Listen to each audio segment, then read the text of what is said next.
Evet arkadaşlar, gündemin iç ve dış gelişmelerine dair partimizin düşüncelerini sizinle paylaşmak üzere bir kez daha karşınızdayız. İlginizden dolayı ayrıca teşekkür ediyorum.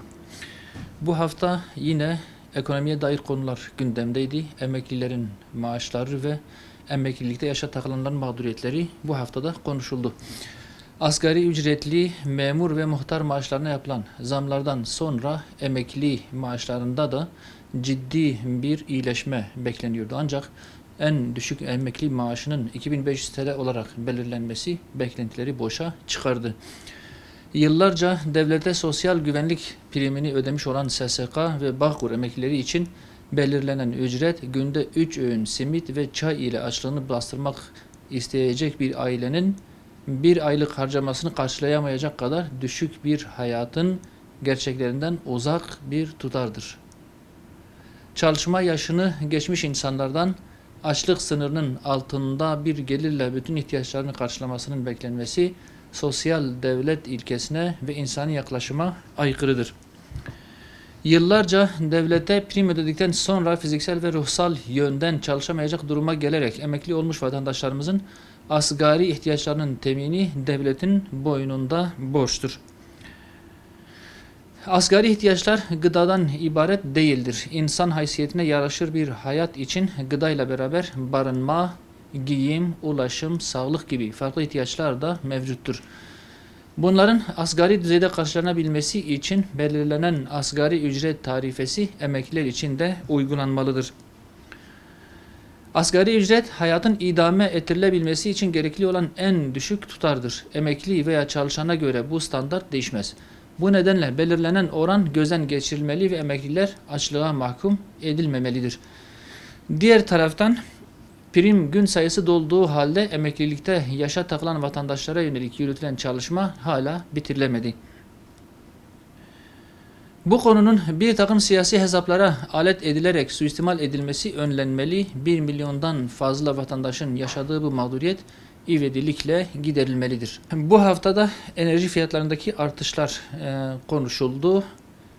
Gündemin önemli bir kısmını da bu tür tartışmalar işgal etti.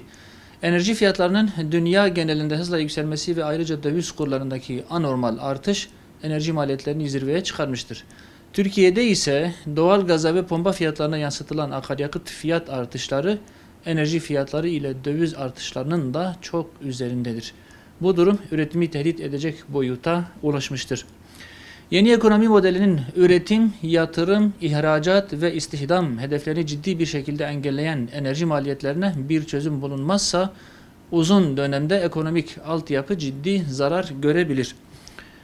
Yılbaşından sonra elektrik ve doğalgaza gelen zamlar üretimi felç etmiştir. Bir seferde gelen bu astronomik zamlar herkesi ciddi olarak düşündürmektedir. Haneler bu masrafları karşılayamaz duruma düşmüş, yoksulluk baş göstermiştir. Yaşanan bu maliyet artışları rekabet gücünü ve üretimi zayıflattığı için istihdamı da olumsuz yönde etkileyecektir.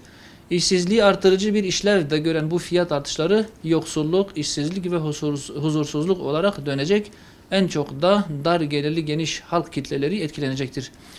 Elektrik, doğalgaz ve akaryakıt fiyatları çarpan etkisi nedeniyle üretim ve tüketim sektörünün tamamını ciddi anlamda etkilemektedir.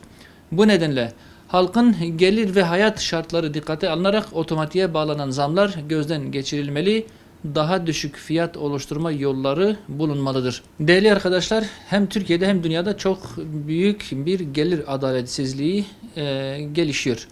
Geçtiğimiz günlerde Oxfam tarafından açıklanan eşitsizlik virüsü raporu, dünyadaki gelir adaletsizliğinin pandemi sürecinde aldığı boyutu bir kez daha gözler önüne sermiştir. Dünya genelinde yaklaşık 300 iktisatçının katkısıyla hazırlanan rapora göre en zenginlerin serveti bu süreçte katlanmış, yoksulluk ise daha da derinleşmiştir. Rapor, pandemi sürecinde son 90 yılın en büyük istihdam krizinin yaşandığını da belgelemiş ve bu süreçte ölümlerin dahi zengin kesimlere göre yoksul bölgelerde 2 kat fazla seyrettiğini göstermiştir. Tarihte eşitsizliğin en büyük artış kaydettiği dönemlerden birini yaşıyoruz. Küresel sermaye merkezleri kapitale sahip olmayan insana hiçbir zaman hak ettiği değeri vermeyecek sadece iş gücü ve tüketici olarak görmeyi sürdürecektir. Bunun temel sebebi kapitalist sistemin felsefesinin adil ve ahlaki bir temelinin olmamasıdır. Küresel ekonomik sömürü sistemine entegre olan Türkiye'deki gelir dağılımı da giderek kötüleşmekte, zengin ve fakir arasındaki uçurum derinleşmektedir. Küresel anlamda değişim ancak gelir dengesizliğinin kapandığı, yoksullaşmanın durdurulduğu ve zenginin yararına değil, toplumun yararına ekonomik politikalar yürütüldüğü zaman mümkün olacaktır. Böyle bir şey de kapitalist ekonomi modeli uygulandığı müddetçe gerçekleşmeyecektir. Türkiye iktisadi anlamda memlekette adaletin ikamesini istiyorsa kapitalist ekonomi sisteminden uzaklaşabileceği kadar uzaklaşmalı, insanı, ahlakı ve adaleti merkeze alan İslami iktisat modelini hayata geçirebilmek için gerekli şartları oluşturmaya gayret etmelidir. Değerli basın mensubu arkadaşlarım, Fransa'daki İslam düşmanlığı her geçen gün daha ileri bir boyuta çıkmaktadır. İslam düşmanlarının merkezi haline gelen Fransa'da spor müsabakalarında başörtüsünün yasaklanmasını öngören yasa teklifi kabul edildi. Müslümanlara ait kuruluş ve ibadet yerlerinin temelsiz gerekçelerle kapatıldığı ülkede İslam'a ve Müslümanlara yönelik saldırılar her alanda devam etmektedir. İslam'ı Avrupa'dan uzaklaştırmayı hedefleyen Fransa bu doğrultuda her türlü ırkçı, ayrımcı eylemi gerçekleştirmektedir. Fransa'nın bu ötekileştirici ve düşmanca tutumunu lanetliyoruz. Başta İslam ülkeleri olmak üzere herkes bu ayrımcı, ırkçı ve düşmanca tutuma karşı harekete geçmeli. Fransa başta olmak üzere Avrupa'da yaşayan Müslümanların hak ve özgürlüklerinin teminat altına alınması sağlanmalıdır. Değerli arkadaşlar, ağır kış şartları nedeniyle dünyanın birçok yerinde çok ciddi insani krizler baş göstermeye başladı. İç savaşın uzun yıllardır devam ettiği Yemen ve Suriye'de savaşın bedelini en ağır şekilde siviller ödemektedir. Savaş öncesinde de dünyanın en fakir ülkelerinden birisi olan Yemen'de sivillerin neredeyse tamamı açlık ve salgın hastalıklarla mücadele etmektedir. Siyasi çözüme yanaşmayan taraflar siyasi emelleri uğruna sivilleri feda etmektedir. İlacın ve temel gıda maddelerinin bile silahlı gruplar nedeniyle birçok bölgeye ulaştırılamadığı ülkede siviller adeta soykırıma uğramaktadır. Yemen'de insani krizin sonlanması için ivedilikle şartsız bir ateşkes hayata geçirilmeli, temel ihtiyaç maddelerinin ülkedeki tüm sivillere ulaşımı sağlanmalıdır. Benzer bir krizin devam ettiği Suriye'deki mülteci kamplarındaki görüntüler yürekleri dağlamaktadır. Ağır kış şartlarıyla mücadele eden siviller kar nedeniyle çöken çadırlarda hayatta kalmaya çalışmaktadır. 11 yıldır her geçen gün krizi daha da derinleştiren bu savaş daha fazla sivil kaybına yol açmadan derhal sonlandırılmalı, taraflar bir araya gelmeye ikna edilmelidir. Sivil kayıpların önlenebilmesi adına soğuk hava şartlarında donma tehlikesiyle yüz yüze olan siviller için ivedilikle seferberlik kampanyası başlatılmalı, daha elverişli yerleşim yerleri inşa edilmelidir. Değerli arkadaşlar, Türkiye ile Siyonist işgal rejimi arasında gelişen ilişkiler dünya Müslümanlarını endişelendirmeye devam etmektedir. Son dönemde Türkiye ve Siyonist rejim yönetiminden gelen mesajlar ilişkilerde normalleşme hazırlığı yapıldığını göstermektedir.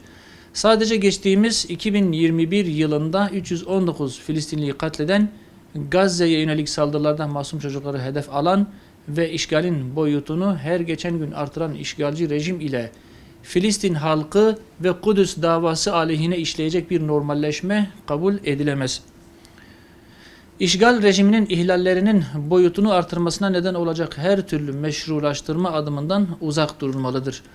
Varlığı gayrimeşru olan ve insanlık suçu işleyen işgal rejiminin işgal ettiği tüm topraklardan çekilmesi tek şart olarak dayatılmalı, işgal rejimiyle ekonomik ve siyasi her türlü yakınlaşmadan kaçınılmalıdır. Değerli arkadaşlar, Afganistan'da malum çok ciddi bir insani dram yaşanmaktadır. Sizin vesilenizle dünya Müslümanlarını Afgan kardeşlerimize el uzatmaya çağırıyoruz. Afganistan'da devam eden insani kriz kışın sert geçmesiyle çok ileri bir boyuta vardı. Yeni Afgan hükümeti nedeniyle uygulanan uluslararası abluka halkı ile birlikte bütün bir coğrafyanın cezalandırılmasına dönüştü. Ülke yönetimi siyasi bir izolasyona tabi tutulmakta, acımasız ekonomik bir ambargo ve kuşatma devam ettirilmektedir. Afganistan halkı bu zorlu şartlarda 1 dolara dahi muhtaç iken, Afganistan halkına ait 10 milyar dolardan fazla rezerv ABD tarafından bloke edilmiştir. Bu durum ne insani, ne ahlaki, ne de uluslararası hukuk ve tahammüllere uygundur.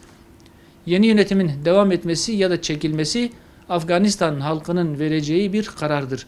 Afganistan halkının toptan cezalandırılması ve açlıkla terbiye edilmeye çalışılması büyük bir zulüm ve işgalin farklı bir şekilde devam ettirilmesidir. Afganistan'daki insani krizin bitmesi, ekonomik olarak kendi ayakları üzerinde durması için bloke edilen paralar serbest bırakılmalı, ekonomik boykot, siyasi izolasyon ve baskı politikaları derhal sonlandırılmalıdır.